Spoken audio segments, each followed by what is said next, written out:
Bugun poytaxtimizda mehnat muhofazasining yangi milliy standartlarini amaliyotga joriy etishga bag'ishlangan Respublika ilmiy-amaliy konferensiyasi bo'lib o'tdi. Unda O'zbekiston Respublikasi Senati, Oliy Majlis Qonunchilik palatasi, Kambag'allikni qisqartirish va bandlik vazirligi, O'zbekiston kasaba uyushmalari federatsiyasi, shuningdek, tegishli davlat va jamoat tashkilotlari vakillari joriy etilayotgan yangi tizimni muhokama qildilar. Respublikamizda mehnatni muhofaza qilish masalasiga yangi o'zgartirish kiritildi.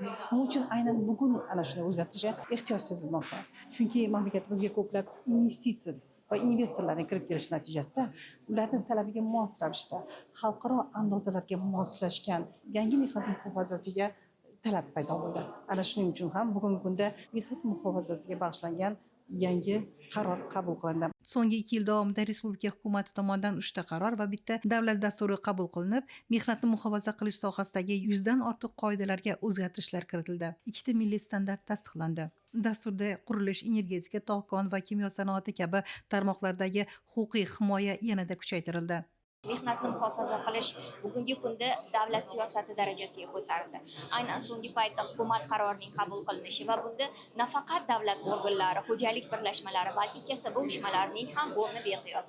Chunki xodimlarni o'zi bevosita o'zlarining huquqlarini himoya qilishda, mehnat sharoitlarini yaratilishida, ijtimoiy sheriklik asosida ish beruvchi bilan birgalikda ishtirok etmas ekanlar, biz belgilangan natijaga yetishimiz juda ham qiyin.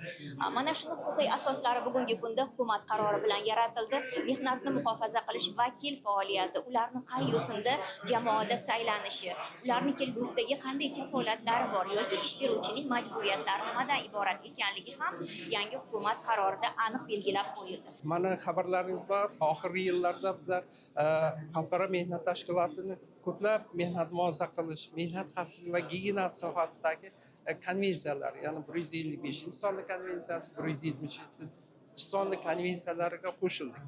Endi albatta uni o'ziga yarasha talablari bor. Mana shu konvensiyalarga ham biz milliy qonunchiligimizni uyg'unlashtirish maqsadida mana shu qonunlarga o'sha konvensiya talablarini, xalqaro standart talablarini singdirdik.